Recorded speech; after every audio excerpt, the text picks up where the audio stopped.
네, 오늘은 역대상 13장 1절에서 14절, 역대상 13장 전체의 말씀을 이 아침 함께 묵상하도록 하겠습니다. 13장 전체의 말씀 저와 여러분이 한 절씩 교독하겠습니다. 다윗이 천부장과 백부장 곧 모든 지휘관과 더불어 의논하고 다윗이 이스라엘의 온 회중에게 이르되 만일 너희가 좋게 여기고 또 우리의 하나님 여호와께로 말미암았으면 우리가 이스라엘 온 땅에 남아있는 우리 형제와 또 초원이 딸린 성읍에 사는 제사장과 레위 사람에게 전령을 보내 그들을 우리에게로 모이게 하고 우리가 우리 하나님의 궤를 우리에게로 옮겨오자. 사올 때는 우리가 궤 앞에서 묻지 아니하였느니라 하매 뭇 백성의 눈이 이 일을 좋게 여김으로 온 회중이 그대로 행하겠다 한지라. 이에 다윗이 애굽의 시홀 시내부터 하맛 어귀까지 온 이스라엘을 불러 모으고 기랏 여아림에서부터 하나님의 궤를 메어 오고자 할세 다윗이 온 이스라엘을 거느리고 바알라 곧 유다에 속한 기럇 여아림에 올라가서 여호와 하나님의 궤를 메어 오려 하니 이는 여호와께서 두 그룹 사이에 계심으로 그러한 이름으로 일컬음을 받았더라. 하나님의 궤를 새 수레에 싣고 아비나답의 집에서 나오는데 우사와 아히오는 수레를 몰며 다윗과 이스라엘 온 무리는 하나님 앞에서 힘을 다하여 뛰놀며 노래하며 수금과 비파와 소고와 제금과 나팔로 연주하니라. 기드온의 타작마당에 이르러서는 소들이 뛰므로 우사가 손을 펴서 궤를 붙들었더니 우사가 손을 펴서 궤를 붙들므로 말미암아 여호와께서 진노하사 치심에 그가 거기 하나님 앞에서 죽으니라. 여호와께서 우사의 몸을 찢으셨으므로 다윗이 노하여 그곳을 베레스 우사라 부르니 그 이름이 오늘까지 이르니라. 그날에 다윗이 하나님을 두려워하여 이르되 내가 어떻게 하나님의 궤를 내 곳으로 오게 하리요 하고 다윗이 궤를 옮겨 자기가 있는 다윗성으로 메어들이지 못하고 그 대신 가드 사람 오벳 에돔의 집으로 메어가니라. 하나님의 궤가 오벳 에돔의 집에서 그의 가족과 함께 석 달을 있으니라. 여호와께서 오벳 에돔의 집과 그의 모든 소유에 복을 내리셨더라. 네, 오늘 우리가 함께 읽은 본문은 다윗이 하나님의 이 언약궤를 다시 자신이 있는 이스라엘의 중심 예루살렘으로 모시고자 하는 열망에서 시작해서 또 한편으로는 뒷부분에 나오죠. 인간적인 열정과 그리고 신앙적인 무지, 이 가운데 슬픔을 맞게 되는 장면들이 있습니다. 또 다른 한편으로는 마지막 절에 읽었듯이 하나님의 임재를 온전히 경외하는 이에게 임하는 복을 우리에게 또 교훈하고 있는 내용입니다. 한 절씩 살펴보겠습니다. 다윗이 1절 천부장과 백부장 그리고 모든 지휘관과 더불어 의논하고, 특별할 것이 없어 보이는 문장입니다. 천부장, 백부장 그리고 모든 지휘관 더불어서 의논했다. 너무 당연한 것 아닌가라고 생각할 수 있는 그런 구절인데요. 지금 이 다윗이 왕으로 세워진 이 공동체의 특징을 여기서 살펴볼 수 있는 아주 중요한 첫 구절이 되겠습니다. 먼저 이 이스라엘 왕은 로마와 같이 절대 군주가 아니었죠, 그죠? 하나님의 백성을 섬기는 서번트 리더십, 그러니까 섬김의 본을 보이는 그런 자리였습니다. 지금 우리 대통령 죄랑은 전혀 다르죠, 그죠? 하나님의 백성을 섬기는 대표, 그리고 언약궤는 국가의 그런 신앙적인 중심이기 때문에 자기가 혼자서 결정하는 것이 아니고 전 백성의 동의를 얻어야 했다라는 것을 함축하고 있는 그런 구절이 되겠습니다. 그리고 또 하나는 이제 앞선 사울 왕의 실패를 극복하고자 하는 그런 노력의 의미도 담겨 있는 구절이라 볼 수가 있습니다. 이전 그 사울 왕은 신앙적으로 소홀했습니다. 하나님의 법궤와 그리고 임재를 그가 왕권으로 왕으로 있는 동안에 의지하지 않았죠. 다윗은 이와 달리 지도자와 백성 전체를 하나님의 임재 앞으로, 그러니까 공동체의 회복을 위한 과정으로 지금 천부장, 백부장 모든 지휘관과 함께 더불어 상의했다라고 얘기를 하고 있는 겁니다. 그리고 또 하나 볼 수 있는 것은 그 리더십, 다윗의 리더십이 얼마나 정당한 것인지, 나의 독재가 아닌 모든 백성, 내가 섬기고 있는 백성들의 의견을 모아서 함께 구한다, 하나님의 뜻을 구한다라는 의미의 정당성 확보라는 측면도 있겠습니다. 물론 이제 다윗 역시 초기 왕권 이후 후기로 벗어나가면서 이제 이른바 왕권이 강화가 된 이후에는 잘 아시는 바와 같이 밧세바 사건과 같은 그런 실수, 죄를 범하게 됩니다. 하지만 우리가 지금 묵상하고 있는 역대기에는 이전에도 계속해서 말씀드렸다시피 기록되지 않고 있습니다. 왜냐하면 역대기가 기록된 목적이 그 잘못을 어떻게 회복했다, 이것은 우리가 뉘우쳐야 돼, 이것보다는 회복에 포커스가 맞춰 있기 때문에 빠져 있다라고 생각하시면 되겠습니다. 이어지는 2절에서 4절까지 내용은 다윗이 이제 온 이스라엘 총회, 그러니까 이제는 리더들뿐만 아니고 온 백성에게 구하는 내용이 나오죠. 모든 지역의 모든 계층의 동의를 구하는 그런 내용이 되겠습니다. 이때 이제 앞서 제가 말씀드렸던 사울 왕의 그 실패의 원인을 바로 이 언약궤와 연결시켜서 얘기를 하고 있는 내용이 나오죠. 근데 여기서 주의할 것은 우리가 이렇게 그 언약궤 자체에 너무 중요한 방점을 찍어서는 안 된다라는 사실입니다. 언약궤는 아시다시피 하나님의 말씀 그리고 하나님의 임재를 상징하는 그런 물건에 불과합니다. 제가 이렇게 얘기하면은 그래도 그 언약궤를 그렇게 아무것도 아닌 물건에 비유하는 것은 라고 어쩌면 좀 마음속에 찜찜함을 갖고 계신 분이 계실지도 모르겠습니다. 그런데 제가 드리는 말씀의 이 포인트를 잘 알아야 되는 것이, 그러지 않으면 우리가 신앙생활을 하면서도 우리가 이 예수를 믿는다 하면서도 뭔가 자꾸 우상을 만들려고 하는 습성이 있거든요. 사람의 습성이. 그렇게 되면은 이 언약궤 자체가 무슨 특별한 능력이 있는 것으로 생각을 해서 이제 언약궤가 뭘로 변하겠습니까? 이 앞선 황금 송아지랑은 다를 바가 뭐가 있습니까? 우상화될 수 있다는 거죠. 우리 교회가 그래도 이렇게 지금 뒤쪽에 십자가가 이렇게 걸려 있긴 합니다만은 이거 뗀 적도 있었어요. 우리 교회 역사상. 그게 의미가 뭘까요? 십자가 자체에 어떤 힘이 있는 것은 아니거든요.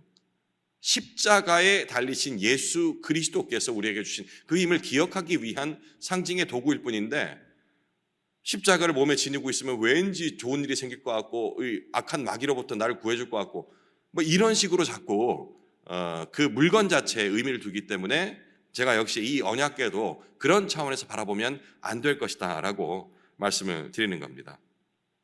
하지만 하나님의 임재를 상징하는 이 언약궤를 소홀히 대한다는 것은 하나님의 존재를 무시하는 것과 같은 것이기에 사울이 벌을 받았다라는 내용을 이제 2절에서 4절까지 내용 중에 다윗이 온 이스라엘 백성에게 얘기를 하고 있는 것이죠. 사울 왕 시대 때는 아시다시피 언약궤가 거의 잊혀진 상태로 방치되어 있었던 그런 상태였습니다. 다윗은 단순히 정치적인 통합을 넘어서 신앙의 중심에, 그러니까 예배의 중심을 다시 회복하고자 한다. 이 언약궤를 이렇게 중시하는 것을 보면서 이것을 깨달을 수가 있겠죠. 오늘 우리에게 적용을 해보자 한다면 그 옛날 이야기가 아니고 이 언약궤 이 사건이 우리에게 어떤 의미일까 생각한다면, 우리가 매일 말씀을 묵상하고 이 예배 생활을 철저히 한다 하더라도 만약에 하나님의 임재, 언약궤가 하나님의 임재라고 했잖아요. 그죠? 상징하는 것이라 했잖아요. 나에게 하나님의 임재가 임하고 있지 않다면 언약궤의 존재 자체를 잊어버린 사울 왕과 다를 바가 없을 것입니다. 예배드리는 행위가, 매일 성경을 앞에 놓고 읽는 행위가 시간 낭비이고 자기 만족적인 그런 종교 생활 이상이 될 수가 없다라는 얘기가 되는 것입니다. 사뭇 다르죠? 사울 왕이 이 언약궤 존재, 하나님의 임재 자체를 무시했다는 그 자체를 보면서 그래, 그러니까 벌받지 했는데 이게 지금 내 문제로 딱 적용하니까 벌써 느낌이 다르지 않습니까? 내가 이 시간을 들이고 그리고 정성을 들여서 하는 모든 행위가 사울 왕과 똑같이 언약궤는 그러니까 언약궤 자체를 생각하면 안 된다고 하는 드리는 말씀이 그런 거예요. 하나님의 임재, 내가 기도 드리는데 찬양을 드리는데 말씀을 읽는데 하나님의 임재가 나에게 오지 않는다면 뭐가 다르겠습니까? 이런 부분들을 우리가 매일 묵상을 통해서 매일매일 내 삶과 접목시켜서 생각을 해야 되는 것이죠. 그때 바로 하나님 임재가 있고 또 임재가 있는 이에게는 평강이 임하고 그리고 평강이 임한 사람에게는 세상의 어려운 문제들, 헤쳐나갈 수 없을 것 같은 낙심한 순간들을 이겨낼 수 있는 새로운 시각이 펼쳐지는 겁니다. 5절, 이에 다윗이 애굽의 시홀 시내에서부터 하맛 어귀까지 온 이스라엘을 불러 모으고 기럇 여아림에서부터 하나님의 궤를 메어오고자 할세. 이 표현은 전국에 흩어져 있는 이스라엘을 불러 모아서 언약궤를 모시러 간다라는 의미의 표현이죠. 우리식으로 표현한다면 서울에서 부산 그리고 바다 넘어 제주까지 우리 영토 그리고 통치가 이루어지는 그 주권이 허락되는 그 내의 모든 지명을 일컬은 것입니다. 남과 북을 모두 아우르는 하나님의 백성의 통합을 얘기하는 것이 되겠죠. 이제 다윗의 왕권이 이제 진정한 하나님 나라로서의 세워짐을 또 상징하는 문구로 생각할 수도 있겠습니다. 7절, 하나님의 궤를 쇠 수레를 싣고 아비나답의 집에서 나오는데 웃사와 아히오는 수레를 몰며 6절까지 참 좋았는데 7절에서 다윗은 지금 중요한 실수를 하고 맙니다. 언뜻 보면은 아주 정성을 다해서 새로운 수레에 정성스럽게 이 언약궤를 모시고 오는 듯한 준비된 손길이란 그런 느낌을 받을 수 있지만 우리가 잘 생각해 보면 민수기나 신명기에 이 언약궤를 어떻게 다뤄야 된다는지에 대한 내용 기록이 돼 있잖아요. 신명기 10장 8절에 그때에 여호와께서 레위 지파를 구별하여 여호와의 언약궤를 매게 하며, 레위 지파에게 언약궤를 매게 하며라고 기록되어 있거든요. 근데 지금 다윗은 레위 지파 사람이 아닌 이 소각끄는 이 수레에 언약궤를 싣고 오는 겁니다. 새 수레로 이 성물을 옮기는 방법은 그 당시 블레셋 사람들이 하던 행동이었어요. 블레셋이 뭘 의미하는지는 아시죠? 세상. 이 성경에서 블레셋이 나온다 한다면 우리 신약시대에 살고 있는 우리는 이 세상을 상징하는 그런 단어라고 생각하면 됩니다. 이 블레셋이 그들의 수레, 이제 아가라라로 불리는 그런 수레를, 이 블레셋 수레를 얘기하거든요. 이 아가라의 새 수레에 언약궤를 싣고 지금 다윗이 옮기는 거예요. 너무 당연한 걸로 생각할 수 있겠죠. 그 크기가 정확히 얼마인지 제가 그 치수는 기억이 안 납니다만은 어쨌든 무거운 거예요. 그러니까 그 수레에 싣고 옮기는 게 더욱더 안전하게 보일 수도 있는, 그냥 생각해 보면 그럴 수 있는데 당시의 그 문화들, 그 당시 시대의 배경으로 간다 한다면 이것은 세상의 방법, 블레셋이 사용하던 방법이었어요. 그리고 민수기 신명기에서 하나님께서 하라고 했던 내용과는, 방법과는 일치하지 않는 그런 것이었던 거죠. 영적으로 해석하자면 세상의 방식이 신앙의 열심을 덮어버린 것입니다. 하나님의 일은 반드시 하나님의 방법으로 이루어져야 합니다. 이것은 신약시대를 살고 있는 우리에게도 마찬가지예요. 제 아무리 우리가 현명하게 많이 배운 사람이 합리적인 방법으로 제안을 했다 할지라도 그것이 하나님의 방법에 어긋난다 싶으면 하지 말아야 하는 것입니다. 8절, 다윗과 이스라엘 온 무리는 하나님 앞에서 힘을 다하여 뛰놀며 노래하며 수금과 비파와 소고와 재금과 나팔로 연주하니라. 이런 실수를 꿈에도 짐작하지 못했던, 인식하지 못했던 다윗과 이스라엘 백성들은 언약궤를 다시 모셔오매 기뻐하고 또 노래 기뻐해서 노래하고 수금과 비파, 소금과 재금, 지금으로 말한다면 온갖 악기들을 다 동원을 해서 하나님 앞에서 뛰놀며 예배 드리고 있는 겁니다. 여기서 이제 그 힘을 다하여라는 표현이, 그러니까 힘을 다하여 뛰어놀고 한다는 모습이 좀 어색하잖아요. 이게 뛰어놀다라는 표현은 예배드렸다라는 그런 의미가 되겠습니다. 그리고 힘을 다해라는 표현이 우리가 이제 기력이 쇠진할 때까지 그냥 지쳐 넘어질 때까지 주저앉을 때까지 그런 식의 힘이 아니고요. 온 마음과 정성을 다해서 내가 할 수 있는 최선의 것, 최상의 것으로 예배를 드렸다라는 그런 그 의미의 표현으로 생각하시면 되겠습니다. 자, 그런데 여기서도 또 하나 뭔가 느끼지 않습니까? 우리가 정말 기쁨에 차서 예배드리는 모습들 우리 상상할 수 있잖아요. 이 얼마나 하나님을 찬양하는 모습인데, 근데 중요한 것이 지금 하지 말라는 방법으로 지금 했다는 부분을 잊어버리는 거예요. 아무리 열정이 뜨거워도 순종이라는 건 하나님의 뜻을 따라가는 거거든요. 순종이 없는 예배는 이렇게 위험함을 내포하고 있다는 것을 우리가 또 한번 볼 필요가 있을 것 같아요. 진짜 뜨거운 예배를 드렸다. 진짜 너무 가슴이 후련하고 찬양을 부르면서 내 마음이 뻥 뚫리고 위로되고 그리고 말씀이 정말 나에게 임하는 것 같아 라고 이렇게 뜨거운 감정적인 느낌을 가진 그런 열정적인 예배를 할지라도 순서상에 혹은 하나님의 뜻과 무관한 내 열심만이 들어있는 예배를 한다면 이것도 문제가 있다라는 경고의 메시지를 우리가 받아들여야 합니다.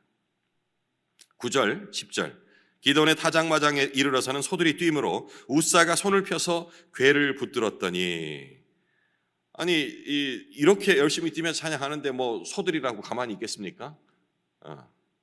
지금 소가 이제 막 뛰는 거예요. 그래서 웃사가 손을 펴서 궤를 붙듦으로 말미암아 여호와께서 진노하사 치심해 그가 거기 하나님 앞에서 죽으니라. 이게 무슨 예배드리다가 지금 사람이 죽는 거예요. 웃사가 언약궤가 떨어질까 봐 두려워서 그 언약궤를 보호하려고 손을 댔죠. 하지만 앞서 말씀드렸듯이 민수기에 보면 이 언약궤를 또 다루는 방법, 아까는 그 레위지파가 메고 가라 했죠. 그런데 또 하나가 있었어요. 궤를 만지는 자는, 직접 손으로 대는 자는 죽으리라. 민수기 4장 15절에 이 말씀인데, 참 어떻게 저희가 인간적인 관점에서 본다면 잘 쉽게 이해되지 않는 부분이기도 해요. 왜? 하나님께서는 그 상징에 불과한 이것을 다른 의미도 아니고, 지금 이 우사 같은 경우에는 보호하려고 손을 댄 거잖아요. 이런 부분들에 있어서 신앙적으로 우리가 해결하지 못하고 대충 넘어가면은 일상생활에서 전혀 문제가 없었던 그런 이 과정들이 내게 무슨 어려움이 직접적 나에게 닥쳤을 적에는 이게 하나님의 뜻이 뭐지? 라는 의문에 빠질 수가 있어요. 하나님의 임재라는 것은 우리의 인간의 아무리 선한 의도라 할지라도, 그런 선한 의도를 가지고 열심을 내었다 할지라도 결코 하나님의 임재를 우리가 통제할 수 있는 것이 아니라는 점을 깨달아야 하는 것입니다. 우리가 거룩함을 사모합니다. 거룩함이 우리 가운데 임재하기를 원합니다. 그와 동시에 거룩이라는 것은요, 두려워해야 할 대상이기도 합니다. 이것을 우리에게 지금 말씀하시는 거예요. 모든 벽을, 예수 그리스도로 말미암아 모든 벽을 허물었다 할지라도 분명히 하나님과 우리와의 구별돼야 하는 그 점이 있어야 함을, 손자가 할아버지가 너무 좋다고 수염을 막 잡아당겨 용서하지만 그런 인간적인 관점에서의 우리가 넘어도 되는 듯한 그런 허용이 이루어지지 않는 그 거룩함이라는 부분들이 분명히 존재한다는 사실을 알아야 한다는 것이죠. 11절과 12절 여호와께서 웃사의 몸을 찢으셨으므로 다윗이 노하여 그곳을 베레스 웃사라 부르니 그 이름이 오늘까지 이르니라. 다윗이 하나님이 우사를 치신 일에 분노했다라고 기록이 된 것 같죠? 다윗은 지금 왜 이런 일이 일어났지? 라고 지금 이해를 못하고 있는 것 같습니다. 감히 다윗이 하나님이 하신 일을 분노한 것은 아닐 것 같은데 라는 생각이 들지 않으십니까? 저는 그게 들더라고요. 설마 감히 다윗이 하나님께 노했다고? 에이, 그건 아니겠지.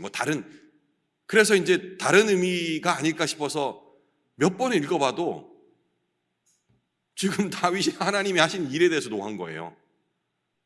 12절 읽어보면요, 그날에 다윗이 하나님을 두려워하여 이르되 내가 어떻게 하나님의 궤를 내 곳으로 오게 하리요 하고, 그러니까 다윗이 지금 하나님을 두려워한다는 말로 미루어서 우사가 죽은 일이 하나님께서 하신 일이라는 사실을 인지하고 있는 거잖아요. 그죠?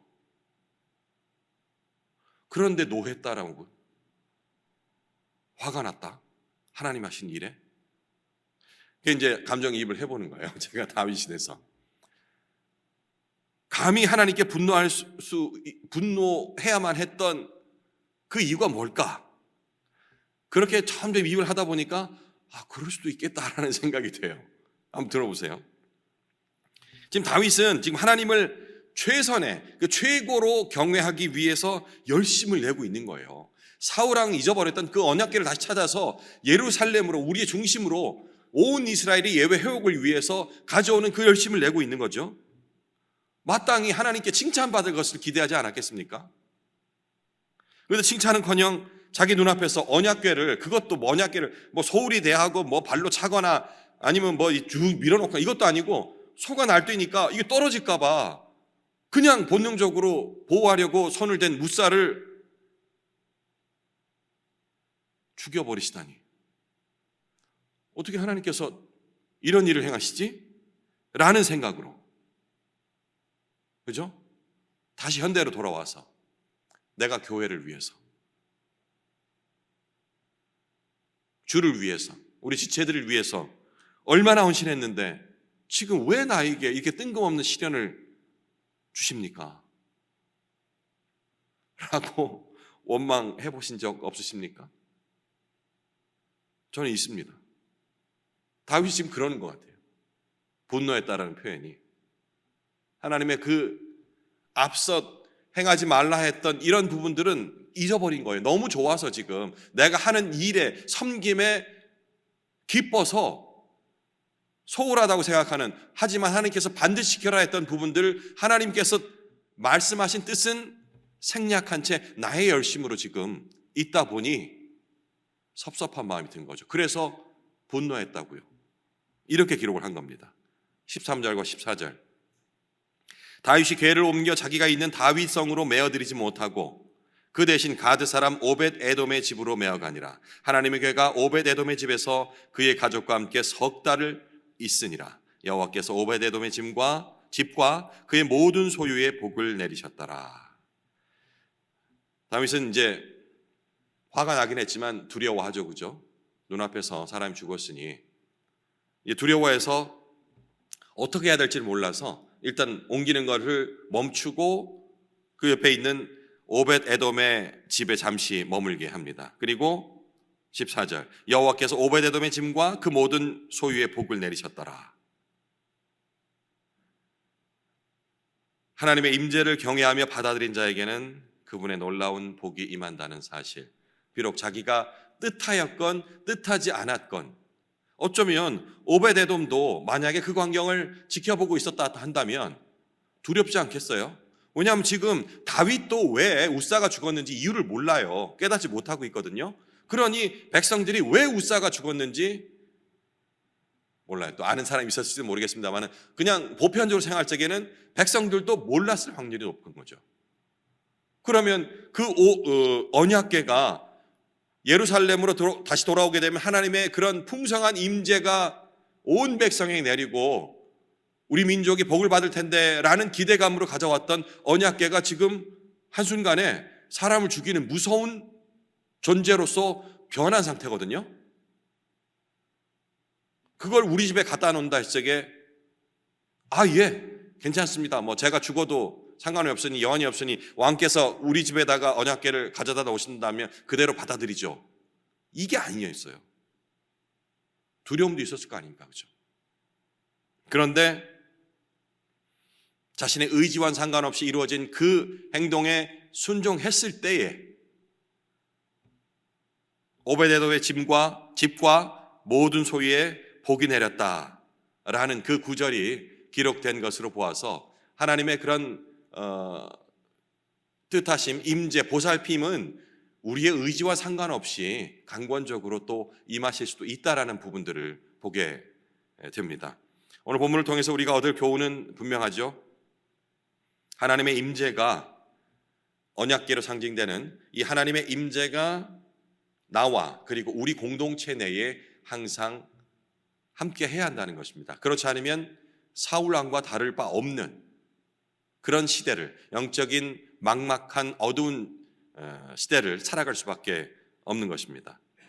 하지만 그 임재를 소중히 여기고 두려워하며 또 하나님의 방식과 말씀에 순종하는 자세가 동반되어야 함을 또한 우리가 알 수 있습니다. 어느 누가 이 교회 공동체, 이 예배당에 불경건한 것들이 있으리라 생각을 하겠습니까? 예배 드리러 온 우리의 마음속에 하나님의 임재가 있지 않을 것이라고 생각하는 사람이 누가 있겠습니까? 하지만 오늘 본문을 볼 때 이러한 순종의 자세, 그리고 하나님의 말씀, 사소한 것 한 개라도 잊어버리지 않으려는 그 마음이 있지 않는다면 참된 예배를 드릴 수 없다라는 것, 이것을 깨달아야 할 것입니다. 우리의 열심, 우리의 감정, 그리고 우리의 계획이 하나님의 말씀과 그런 거룩하심을 앞서가지 않도록 항상 묻고 하나님께 구해야 하는 것입니다.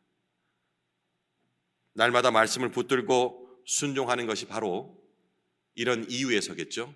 오늘 깨달았다 할지라도 이 깨달음으로 오늘 하루가 아닌 내일, 모레, 그리고 1년을 살아갈 수 있는 것이 아니라는 것입니다. 매일 하나님의 구하심 그리고 뜻하심을 우리가 찾아야 하는 것입니다. 그럴 때 하나님의 임재의 복이 항상 우리와 함께 하게 될 것입니다. 개인적으로 남은 시간 묵상을 이어가시기 바랍니다.